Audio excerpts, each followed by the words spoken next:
Untuk selanjutnya kita akan sampai pada sesi diskusi yang mungkin akan berlangsung selama 15 menit. Monggo teman sejawat sekalian, apabila ada pertanyaan bisa disampaikan secara langsung atau melalui chat. Oke, terima kasih. Mohon maaf, mungkin ini slide yang sudah ada di panitia ya, nggak apa-apa, tadi saya ada sedikit perbaikan slide, tapi dengan slide dari panitia juga nggak apa-apa. Terima kasih sekali atas kesempatan yang sudah diberikan. Saya mewakili tim HDSS dari FKK MK UGM. Kalau yang belum tahu, singkatan HDSS adalah Health and Demographic Surveillance System. Ya, jadi HDSS Sleman.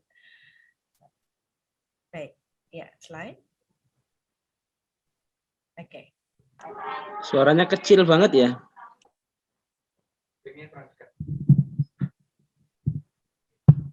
Halo. Bisa ya? Lebih jelas. Oke, sudah besar. Dari tadi juga jelas kok.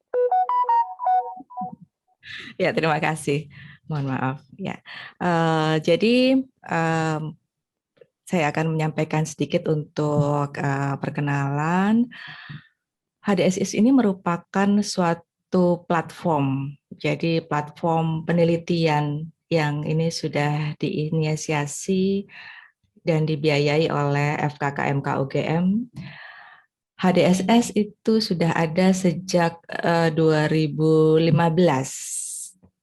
ya, dengan mulai dengan mengumpulkan data demografi dasar ya masyarakat yang ada di Sleman. Kegiatan kami melibatkan sekitar 5.147 household ya, jadi levelnya adalah level household yang terdiri dari 19.724 responden dari keseluruhan sejumlah 216 klaster. Ini terdiri dari desa dan kota, jadi tergantung dari kepadatan penduduknya. Kemudian juga HDSS rutin setiap tahun memperbarui data demografinya. Tahun ini ya 2021 kami memasuki siklus pengumpulan data ke-7. Slide.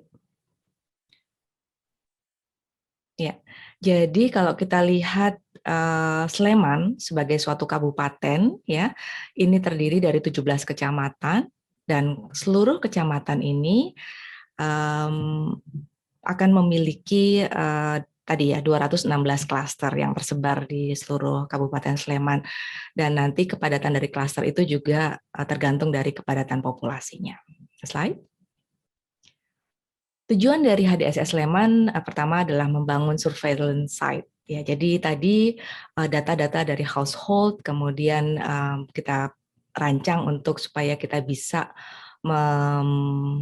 membangun suatu platform ya atau site yang bisa kita lakukan pemantauan, monitoring dari berbagai aspek. Kemudian kami juga bertujuan untuk membangun jejaring dan juga kerjasama. Kami menghasilkan data yang berkualitas dan juga penelitian-penelitian longitudinal yang berbasis populasi. Tentu saja karena kami berbasis di HDSS, maka ini adalah maksudnya adalah populasi penduduk yang tinggal di Kabupaten Sleman. Dan juga kami bertujuan untuk melakukan pengabdian masyarakat yang berbasis bukti. Slide.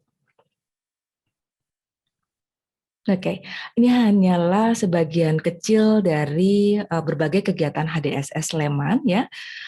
Kemudian per tahun 2020 karena kemudian banyak ada pandemi COVID, beberapa modifikasi untuk pengambilan data itu kita lakukan tidak bisa secara tatap muka langsung ya, sehingga kemudian kita lakukan by phone. Tentu saja hal ini banyak sekali kendalanya, tetapi sampai sekarang per awal tahun 2021 ini kami sudah melakukan diseminasi hasil pemantauan dampak pandemi COVID-19 HDSS Sleman tahun 2020. Ini sudah kami diseminasi ke Dinkes Sleman dan juga ke Bapeda Sleman. Slide. Ya, kami memiliki beberapa skema kerjasama dengan HDSS Sleman ini. Jadi yang kami tawarkan tadi ya, karena kami bertujuan untuk membangun suatu platform penelitian berbasis populasi masyarakat Sleman, maka ini kami menawarkan beberapa skema kerjasama. Jadi nanti dari departemen atau dari pusat studi yang berminat untuk kerjasama dengan kami, ini ada sedikit informasi yang bisa kami share. Yaitu yang pertama adalah analisis data sekunder. Ini platform ini atau skema ini menggunakan data yang telah dikumpulkan oleh kami, gitu ya. Jadi menganalisis data yang sudah ada. Yang berikutnya adalah nested research. Ya, jadi pengumpulan data ini langsung, jadi dia merupakan pengumpulan data primer ya oleh peneliti tertentu, ya. Tapi itu dilakukan di wilayah responden HDSS Sleman. Ya, kemudian pengabdian masyarakat, ya. Kemudian kami akan melakukan kegiatan pengabdian masyarakat, ya. Mungkin ada pihak-pihak departemen ya yang akan juga memanfaatkan platform HDSS Sleman ini. Silakan menggunakan skema kerjasama untuk pengabdian masyarakat. Yang berikutnya adalah summary data. Jadi mungkin ada pihak-pihak peneliti atau departemen yang dapat meminta data agregat, ya, walaupun data tersebut tidak tercantum dalam website HDSS, ya, jadi yang visualisasi data, tapi ini tetap dapat kita fasilitasi dan kemudian dapat dimiliki berdasarkan dari permintaan.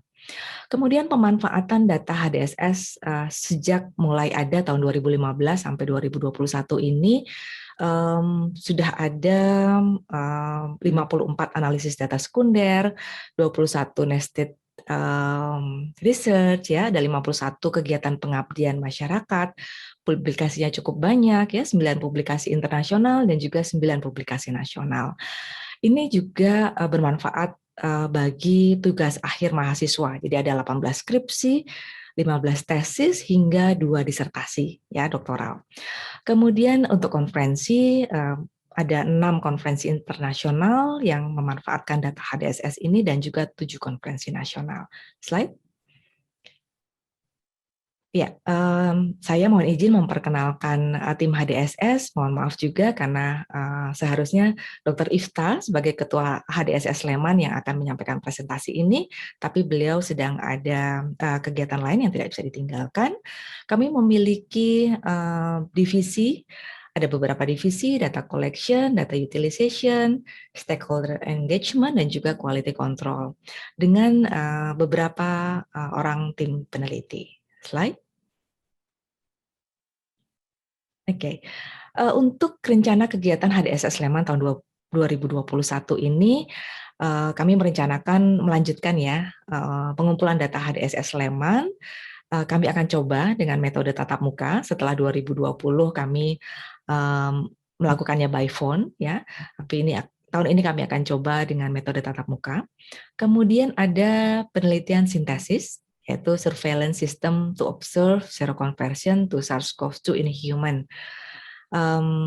Kemudian juga ada studi tentang monitoring vaksin COVID dan juga penelitian case control CAD, peran kardiobiomarker pada penyakit jantung koroner. Slide. Untuk rencana kegiatan pertama, ya. Sasarannya ada 5.000 sekian rumah tangga ya di wilayah kerja HDSS Sleman. Fokus pengumpulan datanya seperti rutin ya, pembaruan data demografi, kemudian ada tambahan ya penerimaan vaksin karena sejak 2020 itu ada vaksin COVID, kemudian juga tentang topik disabilitas dan juga literasi kesehatan, asupan gizi dan antropometri balita. Slide.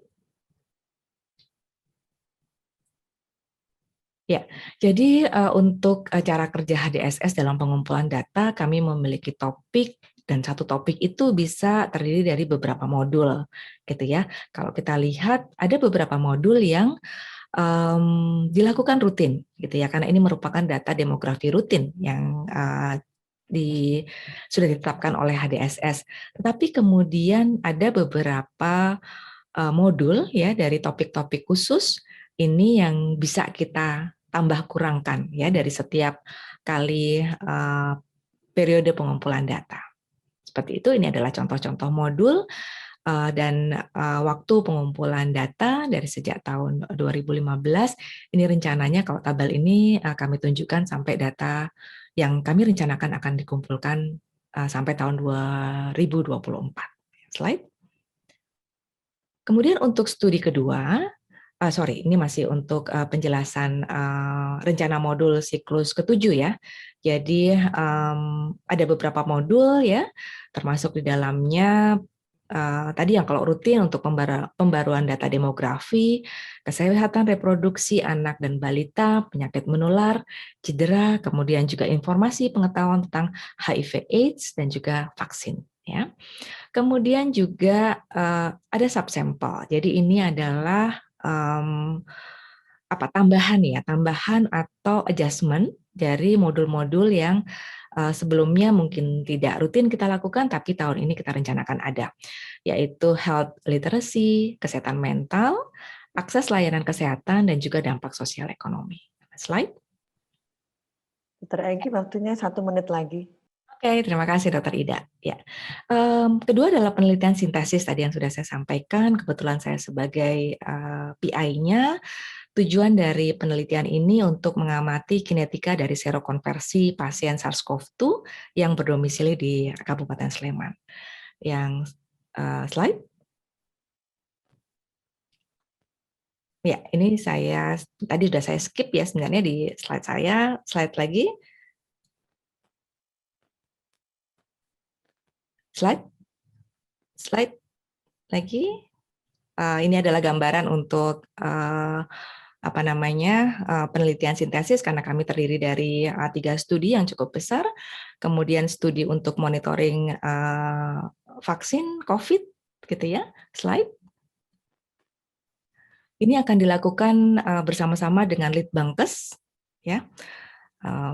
Memang masih dalam tahap untuk mengajukan ethical clearance-nya.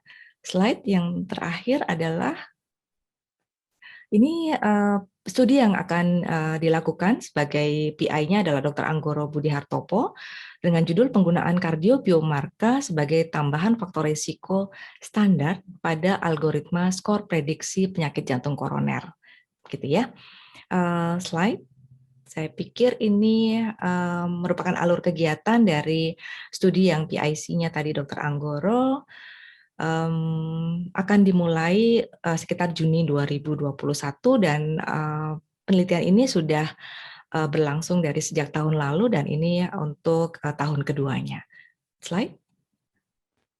Ya, saya pikir terima kasih Dr. Ida atas waktu yang sudah diberikan. Kami sangat mengharapkan ada diskusi dan juga kerjasama lebih langsung dengan HDSS Sleman. Terima kasih. Assalamualaikum warahmatullahi wabarakatuh.